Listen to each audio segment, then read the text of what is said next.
All right, let's talk about some of the blank editing items. Number one, we can toggle the numbers on and off. Um, and the slide option now, um, the right click S, you can now slide the maps both in X and Y. Um,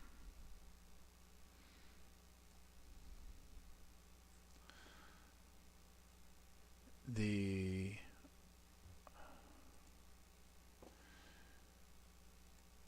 new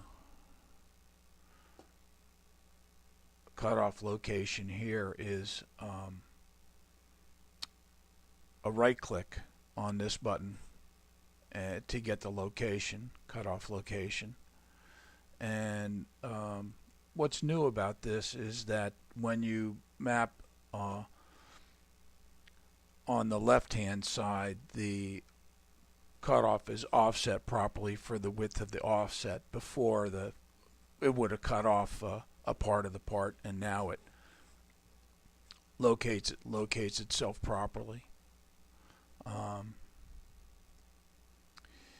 uh, One of the new features from the previous update was a user tab. Before I put a tab on there, let's take a look and see. Here's where the tab is. So I've over here at J, who's got new tab, and right click clears all user tabs. So I'm going to put a tab here, and notice that the tab's got to cover the center of the cutoff line. If you put it here and it just touches the edge, that's no good.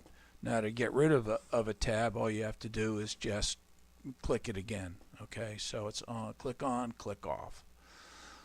And we'll clear this, and we'll go again, and we'll notice that that tab that was located around this location, we've relocated the tab. So you can now locate tabs on the blank wherever you want. On a laser blank, you can put it anywhere on a line or on a curve. On a punch blank, you can only put it on a cutoff line.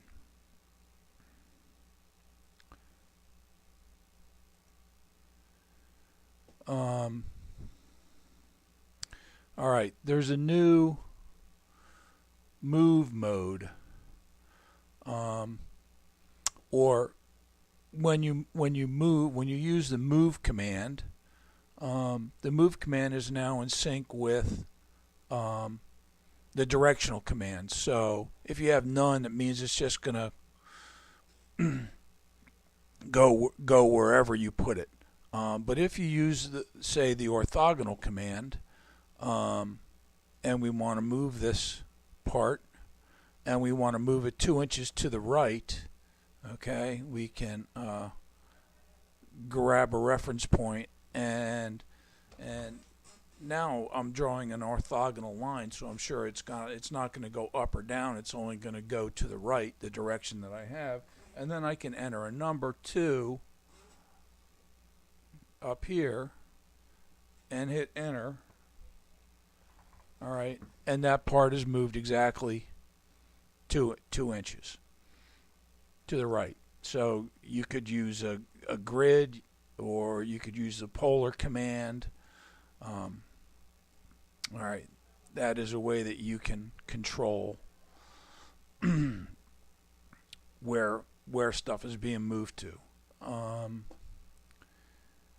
right, also new in the move command is to move multiple parts. All right, you used to be able to just move one group and the parts that are contained in it.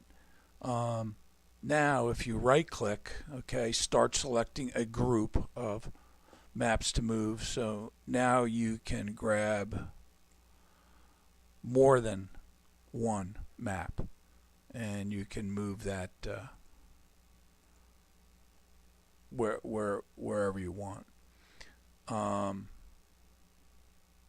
And if you draw the bounding box or the box going to the right, it's going to grab only the parts that are contained in there.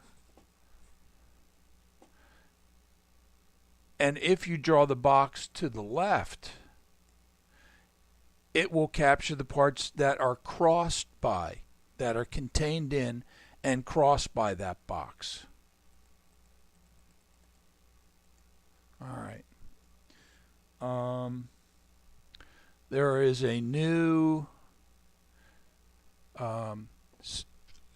stacking has been changed a little bit. When you go to stack a part, if you have the throw command on, and I've changed that word from throw to now you determine the direction. Okay, so I'm going to select this part, and now I can control the direction that it's gonna go.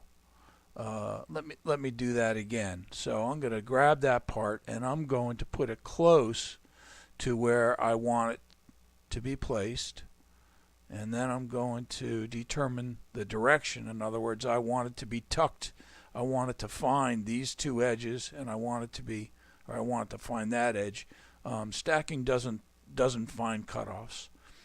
So I want it to go down and left, boom, and it gets tucked in the position where it can go down and left. If I want it to go up and right, it goes up and right.